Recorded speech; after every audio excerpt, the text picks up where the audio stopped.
A river streamed from below. The end of the river was nowhere in sight. Its source, the huge fireplace, continued to feed it. Thus 1 hour passed and the second began. At this point, Margarita began to notice that her chain had become heavier than it had been. Something strange had also happened to her hand. Lifting it made her wince. Koroviev's interesting remark ceased to engage Margarita, and the slant-eyed Mongol faces and the white and black faces became indistinguishable from each other, and merged together at times, and the air between them began for some reason to quiver and undulate. A sharp pain as from a needle suddenly pierced Margarita's right hand, and clenching her teeth, she lay her elbow on the pedestal. A rustling sound like wings flapping against a wall came from the ballroom behind her, and she realized that countless hordes of guests were dancing there, and it seemed to Margarita that even the massive marble, mosaic, and crystal floors in that remarkable room were pulsating with rhythm. Neither Gaius Caesar Caligula nor Messalina aroused Margarita's interest now, nor did any of the other assorted kings, dukes, cavaliers, suicides, poisoners, gallows birds, and procuresses, jailers and card sharps, executioners, informers, traitors, madmen, detectives, corrupters of youth. Their names all got jumbled in her head, their faces melted into one huge blur, and only one face lingered tormentingly in her memory, the face of Malyuta Skuratov, framed by a truly fiery red beard. Margarita's legs were giving way beneath her, and she was afraid of breaking into tears at any minute. But it was her right knee, the one that kept getting kissed, that caused her the worst suffering. It was swollen, and the skin had turned blue, despite the fact that Natasha's hand had appeared to daub the knee with a perfumed sponge. At the end of the third hour, Margarita looked down the staircase with utterly hopeless eyes, and then trembled with joy. The stream of guests was thinning out. "Patterns of arrival at balls are always the same, Your Majesty," whispered Koroviev. "Now the wave has crested. We're in the last throes of this torture, I promise you." "Aren't those the playboys from Brocken Peak?" "They're always the last to arrive." "Yes, that's them. 2 drunken vampires." "Is that everyone?" "No, here's one more." "No, 2. The last 2 guests came up the stairs. "Well, this is someone new," said Koroviev, squinting through his monocle. "Ah, yes, I seem to recall that Azazello once paid him a visit and gave him some advice over brandy as to how he could get rid of a man whose threats of exposure scared him to death. So he ordered an acquaintance, who was his subordinate, to spray the walls of the man's office with poison." "What's his name?" asked Margarita. "To tell the truth, I still don't know," replied Koroviev. "You'll have to ask Azazello." "And who's with him?" "That's the underling who did his bidding." "Delighted!" roared Koroviev to the last 2 guests. The stairs were empty. They waited a little bit longer just to make sure, but no one else emerged from the fireplace. A second later, without knowing how she got there, Margarita found herself once again in the room with the pool, and once there burst into tears from the pain in her arm and leg, and collapsed on the floor. But Hela and Natasha comforted her, again gave her a blood shower, again massaged her whole body, and Margarita came back to life. "There's more to do, Queen Margot," whispered Koroviev, who had just appeared by her side. "You have to make the rounds of the ballroom so our honored guests don't feel ignored." And again Margarita flew out of the room with the pool. On the stage behind the tulips, where the Waltz King and his orchestra had been playing, a monkey jazz band now ranted and raged. A huge gorilla with shaggy sideburns and a trumpet in his hand was conducting as he danced ponderously to the beat. In one row sat orangutans, blowing shiny trumpets. Perched on their shoulders were merry chimpanzees with accordions. 2 baboons with leonine manes were playing grand pianos, and these pianos were drowned out by the thundering, squealing, and banging of saxophones, violins, and drums in the paws of gibbons, mandrills, and marmosets. On the mirror-like floor, countless pairs seemed to merge into one in a remarkable display of agility and gracefulness, all whirling in one direction and moving forward like a wall that threatened to sweep away everything in its path. Live satin butterflies swooped up and down above the dancing hordes. Flowers fluttered down from the ceilings. Whenever the electricity went off, myriad glowworms lit up on the tops of the columns, and will-o'-the-wisps floated in the air. Then Margarita found herself in a monstrously large pool. Surrounded by a colonnade, a gigantic black Neptune spewed a broad pink stream from his maw. The intoxicating smell of champagne came wafting up from the pool. Unconstrained merriment reigned here. The ladies, laughing, threw off their shoes, gave their handbags either to their escorts or to the Negroes running around with sheets in their hands, and swan-dived into the pool with shrieks. Columns of spray shot up in the air. The crystal bottom of the pool was lit from below, and the light pierced through the vinous depths, illuminating the silvery swimming bodies. They jumped out of the pool completely drunk. Beneath the columns, the sound of laughter rang and thundered as in a bathhouse. In all the commotion, Margarita remembered one totally drunken female face with glazed yet beseeching eyes, and she recalled one word: Frida! Margarita's head began to spin from the smell of wine, and she was about to leave when the cat performed a trick in the pool which detained her. Behemoth cast a spell on something near the maw of Neptune, and hissing and bubbling, the bubbly sea of champagne drained from the pool at once, and Neptune started spewing forth a foamless, bubbleless, dark amber wave. The ladies shrieked and squealed, "Brandy!" as they rushed away from the edges of the pool and took refuge behind the columns. The pool was filled in a few seconds, and the cat, after turning 3 somersaults in the air, landed in the billowing brandy. He crawled out, shaking himself off, his necktie shrunk, his opera glasses and the gilt on his whiskers gone. Only one woman followed Behemoth's example, namely the practical joke-playing dressmaker and her escort, an unknown young mulatto. They both dived into the brandy, but at this point Koroviev took Margarita by the arm, and they left the bathers behind.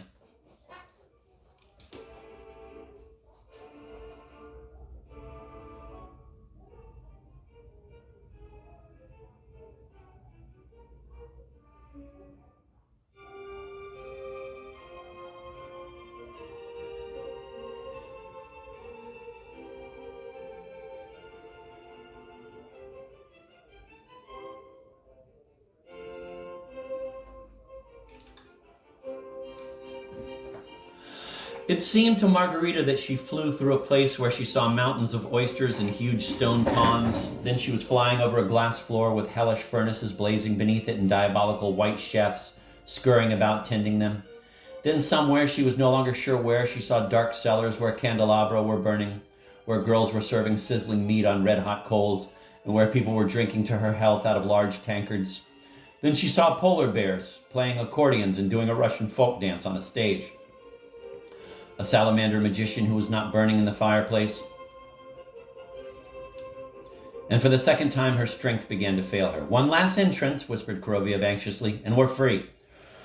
Accompanied by Koroviev, Margarita again found herself in the ballroom, but now no one was dancing, and the countless crowds of guests were all clustered between the columns, leaving the center of the room vacant. Margarita did not remember who helped her ascend a platform that had materialized in the middle of the open space. When she got to the top, she was surprised to hear midnight striking somewhere, since according to her calculations, midnight had come and gone long ago. When the clock, its location unknown, struck for the last time, silence fell on the crowds of guests. Then Margarita again caught sight of Voland. He was walking, surrounded by Abaddon, Azazello, and several others who resembled Abaddon and were young and black. Margarita now noticed that another platform opposite hers had been prepared for Voland, but he did not use it. What amazed Margarita was that Voland made his last grand entrance at the ball looking exactly as he had earlier in the bedroom. The same dirty, patched nightshirt hung from his shoulders. His feet still wore their tattered slippers. Voland carried a sword, but he was using the bare sword as a cane, leaning on it. Limping, Voland stopped beside his platform, and Azazello immediately appeared before him carrying a dish. And on the dish, Margarita saw the severed head of a man whose front teeth had been knocked out. There continued to be absolute silence, which was broken only once by a distant and, under the circumstances, inexplicable ring of what seemed to be a front doorbell.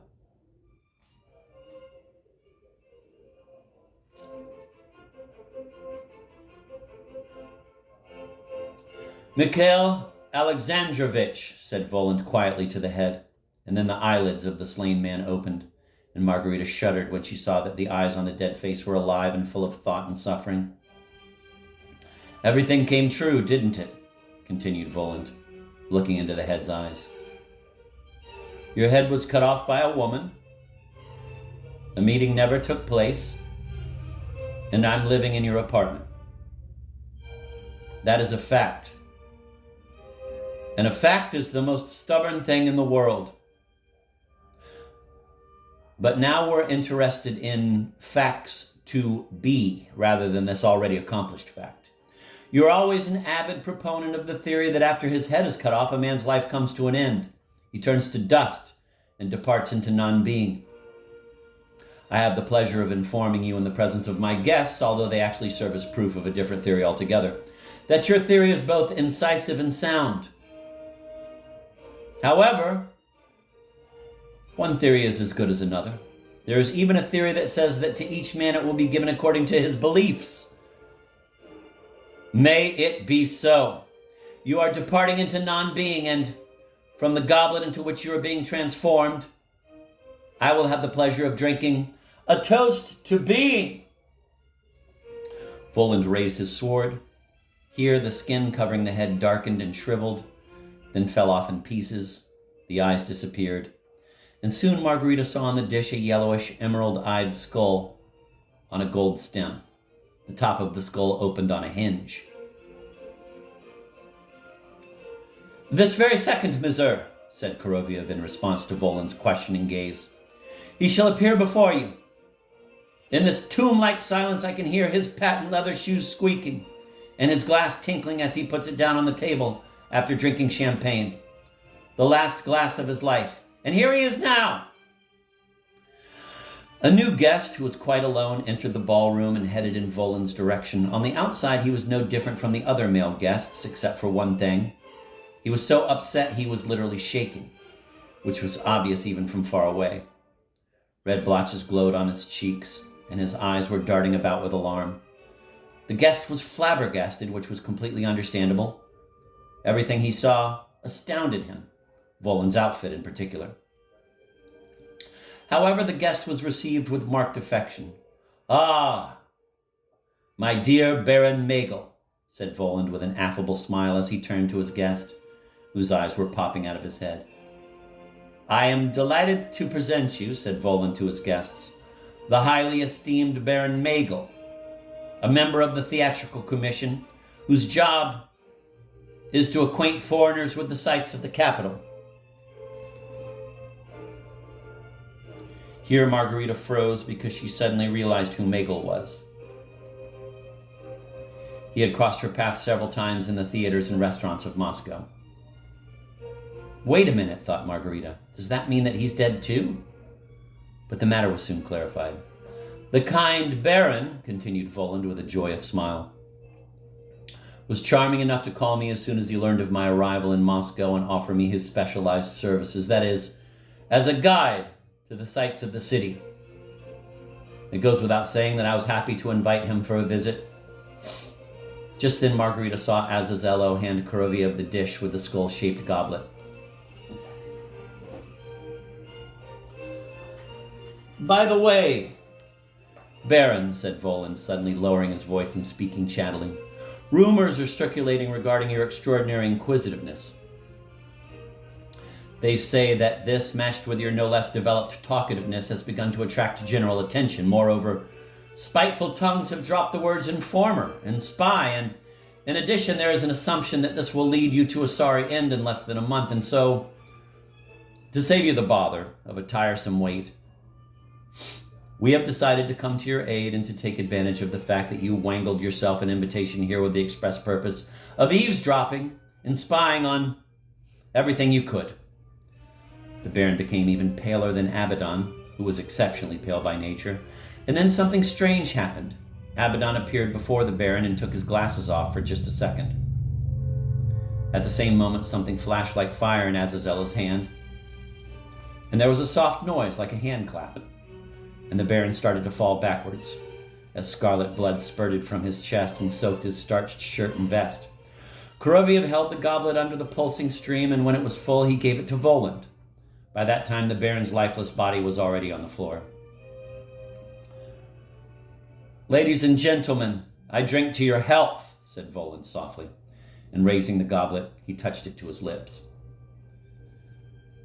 Then a metamorphosis ensued. The tattered slippers and patched nightshirt disappeared.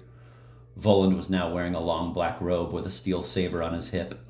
He walked quickly over to Margarita, raised the goblet to her lips, and in a commanding voice said, "Drink!"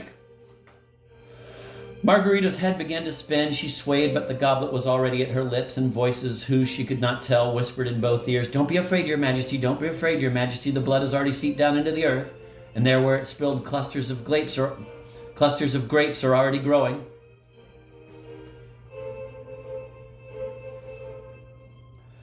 Margarita took a swallow without opening her eyes, and a sweet current ran through her veins. And there was a ringing in her ears. It seemed to her that deafening roosters were crowing, that somewhere a march was playing. The crowds of guests began to lose their appearance. The women and the men in tails dissolved into dust. Decay engulfed the ballroom before Margarita's very eyes. A crypt-like smell flowed over it. The columns dissolved, the lights went out, everything shriveled and shrank until there were no fountains, tulips, or camellias. All that was left was what had been there before, the modest living room of the jeweler's wife, and a stream of light coming through the half-open door. And Margarita walked through this half-open door.